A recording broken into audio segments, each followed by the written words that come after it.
it's in my head, man. Once it comes to this stage, I'm bored with it. I don't want to paint. I want to imagine these dots. I was quite cautious when I started. I think it's very difficult for an artist to just begin their career and start selling work. One of the main reasons for that is that when you become an artist, the gallery model is very important to you. So you kind of part of that whole machine, and you're not a very important part of that machine. So it's important to still maintain one's identity. And if you find that you are beholden to what the galleries need from you, then you're not going to get anything. You very much, am I doing the right thing? Are we going in the right direction? You're very much trying to please them because you're getting into the whole concept, the game of art. So it's probably more coming from me, probably did. And because I realized that, I think I tried to move away from that. I tried to make it so that I could do what I wanted as an artist. I think when you start, that is important. You need a strong identity when you start, and you need to be thinking about your identity. And it's very difficult to do that if you're trying to please your new business partners, your galleries. So I stayed sort of half-day job, had some paintings, and then I could basically dictate a lot of the artistic process, and that helped me a lot. I would describe myself as a pointillist, specifically a neo-pointillist, and what that means is I use dots or stipple of painting as opposed to strokes of painting. Why that style of art? You can immediately get a message across as opposed to a process of reading. Not that those are lesser art forms, it's just that suited what I wanted to achieve. But I think we've also become saturated with a lot of painting styles, and Pointillism is not one of those. So I wanted to get back into something that people would at least stop and consider. And in stopping and considering, I had time to get my message across, which in my case is to step back. All my work only makes sense when you step away from it. And that was the message that I wanted to convey. In fact, the message came to me before the style. I knew what I wanted to say with art. I knew that I wanted to talk about recognizing the people that make who you are, you.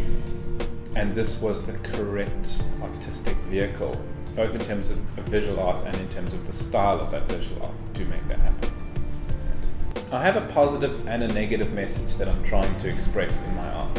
So my art is made of dots, but it's also made of the space between dots. So the positive message is that we step back from the dots, that they resolve into an image, and that image is somebody that has in some way shaped our lives.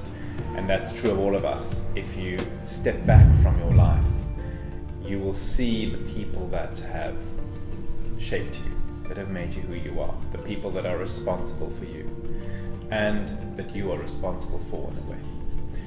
Those might be socio-political, they might be family, etc. And that's the positive message. The negative message is looking at the space between the dots. Now, my paintings, to some degree, are made to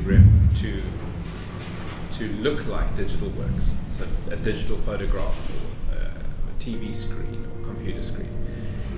And the message there is that digital is not always a great thing.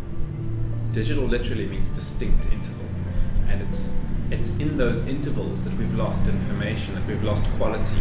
We've gained convenience, but we've lost quality in the process. And that's something that we're not really cognizant of. It doesn't seem to bother us, and I think that it should. If you look at an old photograph, what we'd now call an analog photograph, man, the gradient that you can get on film is incredible. The subtlety that you can get is amazing. It's just simply not possible in a digital camera. And we've lost that. So those spaces are representing that loss, are standing up for it. So that's not a great thing. So we've got the positive of stepping back and seeing the things that are part of our lives, and the negative, which is that close up, we're losing a lot of information and we're not really caring. If you look back, not even that long, but 1,000 or so years ago, 2,000 years ago, the Greeks prided themselves in mnemonics, in inventing linguistic devices to aid memory, to literally be able to remember anything. whole books, whole treatises, whole theories. We wouldn't even conceive of doing that now. But we should. We really should. Do I live another life outside of my art? I don't think that's possible. I think as an artist, you are your art. Art is an expression of you. So you are always expressing yourself. You're always participating in art. I think that it sounds a bit twee, but I think everybody is always participating in art, whether they want to admit it or not. I think that art is our very earliest expression. I think that our very early ancestors, we're talking pre-Homo habilis, Australopithecus afarensis, Australopithecus africanus, I think right when we were starting to become, or even as proto-humans, before we even became humans, the thing that we did, for me, that was the most profound thing that we've ever done, was look at a rock or look at a stick and imagine it as something other than a rock or a stick. Imagine it as having a function, not belonging to it, but belonging to our imagination. So we could use a stick to do something else with that. Is a profound thing that we did. That is a truly artistic moment, possibly our first artistic moment, and certainly our most lasting. I think at that point, art was fused into who we are. I don't want to say at a genetic level, which Dawkins would kill me, but certainly at a mimetic level, certainly at a sociocultural level, and it's been with us ever since. It's been very much at the core of who we are and what we're about. So I think it's critical that we just take that into account. I don't think we should dismiss the aesthetic. I don't think we should dismiss art as being out there. It defines who we are as a people, and it unites us as a people in that common way. I mean, we always talk about art as uniting us. We always talk about crossing boundaries in terms of language and that, but it's deeper than that. It really goes down to the core of all of us. Icons are very much a part of our culture. Icons steer us, icons shape us. As a culture, in terms of a zeitgeist, but also as a people and also specifically as an individual. And I'd like to remind people of that. It doesn't have to be a recognizable icon. The icon could be something metaphorical. I did a series of Russian brides. That's a crazy concept. It truly, when one really thinks about it, to buy and sell marriage, to buy and sell partnership, is an idea. And it fits my art in a way that it's hidden in plain sight. We know it's there, but we just simply don't think about it. And when we do, it's fleeting. But I guess that's one thing that you can do in art, is that you can stick it in someone's face and point it out until they actually do take notice of it. Other icons shape us in ways that are more subtle. Marilyn Monroe, for instance, represents that triple X gene, that what is it to be the ultimate woman? I mean, is there even such a thing? Should there even be such a thing? These are probably ideas that we need to talk a bit more about. We need to think about how those influence us and our culture. For instance, for the last Biennale, not the last one, before that, in Venice, I did a painting of Aung San Suu Kyi, the Burmese freedom fighter, and I was trying to start that dialogue, trying to put her face out there, trying to make her into an icon, which of course is impossible. But that was kind of my goal at the time, to put her in the public eye, to begin or continue, I should say, that discourse. Iconography is very much a part of us. We're leaders and followers, and that is something we need to look at more closely. Who are our leaders? Who should be our leaders? And who should we follow? Who shouldn't we follow? Our natural position, our default position, as David Foster Wallace would point out to us, isn't always the right one. It's something we need to be more critical of. Materialism or spirituality?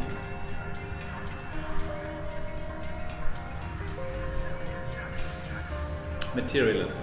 Materialism in terms of material culture. I studied archaeology, and we are material creatures in terms of the fact that we physically manipulate our environment. And I think it's fair to say that we draw spirituality from that interaction. There are two schools of thought there. One is that spirituality exists outside that realm, and that we connect to it in different kinds of ways. But I would go with the fact that we access spirituality via our interaction with the physical. So therefore I'm going to say materialism. Materialism is very much a part of art. Art is an exchange, not just of money, but also an exchange of ideas. I'm selling an idea to someone, I'm selling a what if. I'm conveying that via a piece of art. But the reality is, the painting isn't the art at all. The painting is in my head. The art is in my head. The painting ends up being the product of the art. And I sell the product, but they're not quite the same thing. So art itself is divided in terms of spirituality and materialism. The material aspect of art, I have no problem charging for it. I have no problem being involved in the marketing of it and that whole side of things, because that is a material thing. You can't say that there's a spiritual investment in the product of one's art.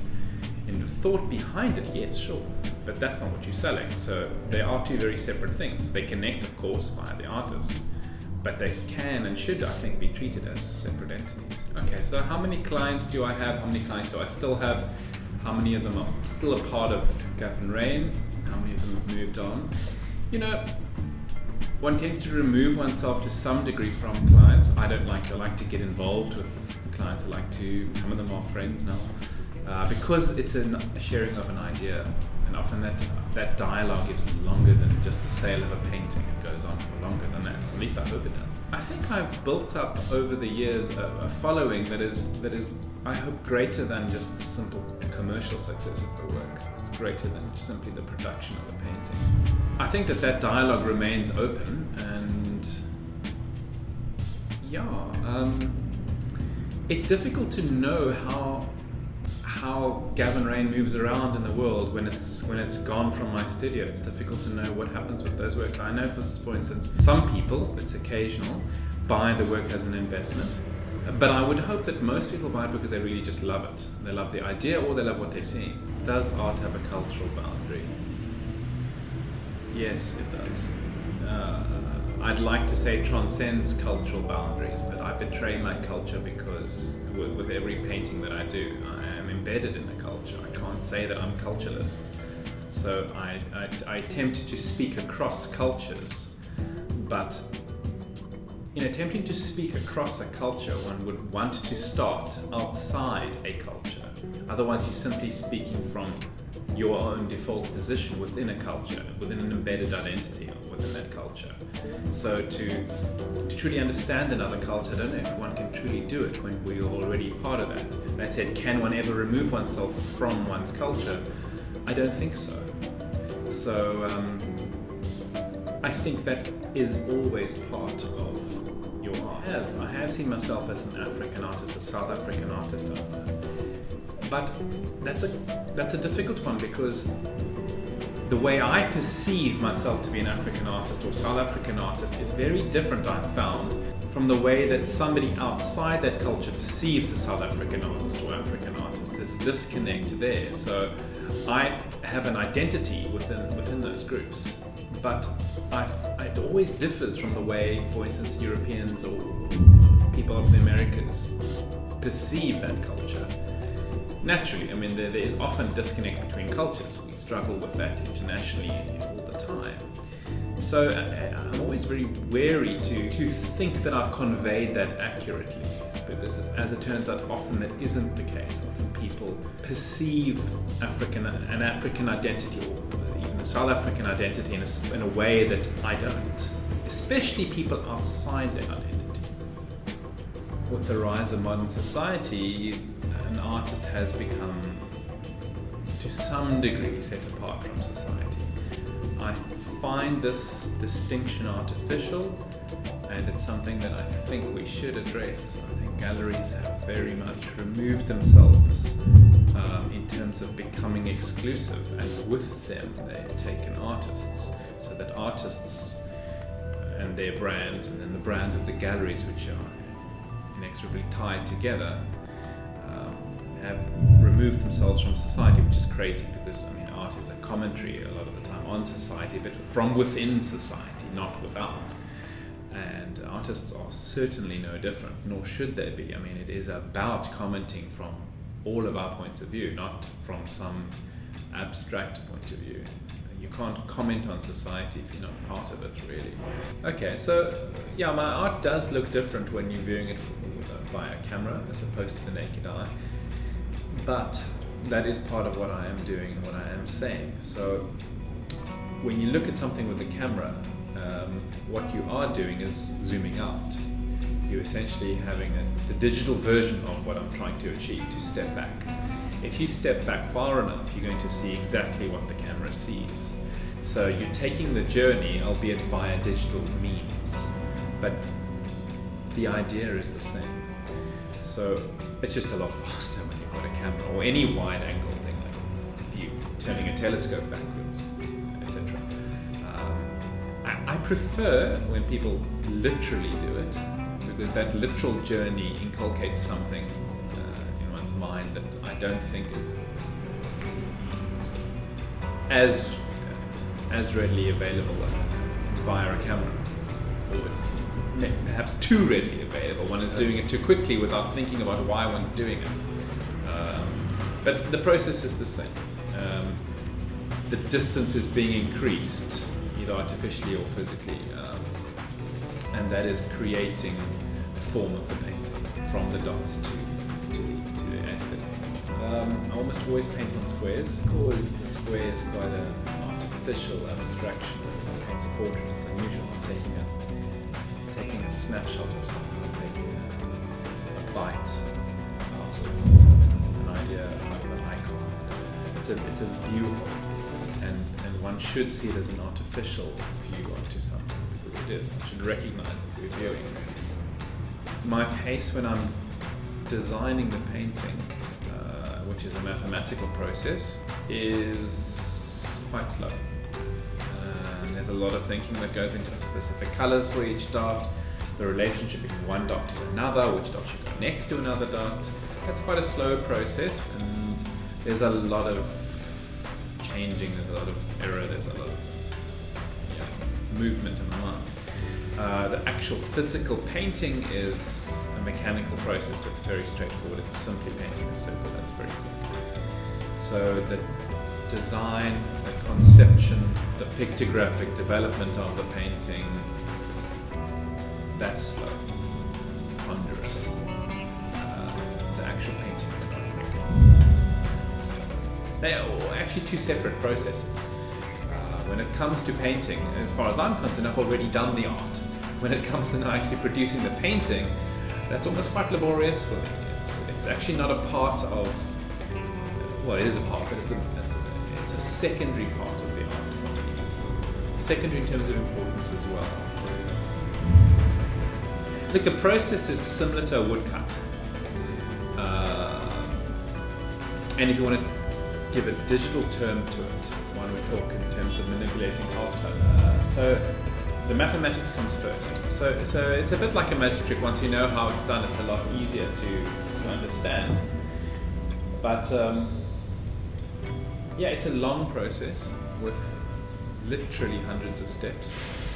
I can take you through it, but that kind of ruin the magic. It has been a process that I have developed over a period of years, and you can see in my earlier works it's a far more primitive process, with just using 5 or 6 colors, going lighter to darker, very much like a woodcut, 5 or 6 layers of woodcuts, to this process where the woodcut analogy works within a single dot, as opposed to throughout the painting. So it starts with a single dot, the colors within a single dot creating over distance one color, which is what the eye will then eventually resolve. That process has taken me many years to, I won't say perfect, because it's certainly not perfect yet. It's certainly something that I work on a regular basis. Each painting teaches me something about where I'm going with the idea. What does my art sell for? It sells for about 1,000 rand a cent. Sale is weird, man, and it's not in my control. I have distributors, I have agents, I have partners. It production people, and they calculate all of that. I have no idea how, to be honest. I really don't know. The only thing I know is that it has become almost too expensive for this country. This painting is just over 200,000 rand. So that's fucking crazy money, man. I don't get that. I certainly don't get all of that. I mean, there's so many slices of it. Gavin Rain is a team of people. Gavin Rain's not one person. That idea extends way beyond me. Way beyond me in terms of the art, but way beyond me in terms of the people that are pushing this idea out into the world. It's certainly not me pushing this idea out into the world. It'd be ridiculous to think it's just me. I think it should all artists be crazy ego to say, I am Gavin Rain. I'm not Gavin Rain. Gavin Rain is 15 to 20 people.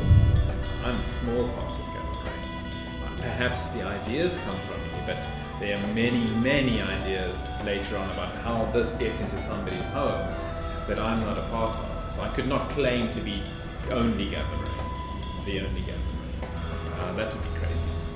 And also unfair. One has to recognize that art is a collaborative effort, and I think it should be. I think all artists should recognize that. I think they do, to some degree. You talk about famous artists, but and then it becomes abstract, just one person. But I don't think that's fair. I think I am a group of people that I'm a member of, and that group is Gavin Rain. The picture that is Gavin Rain is a whole group of colourful individuals. I enjoy being part of it, but I am a part of it. I think that's fair.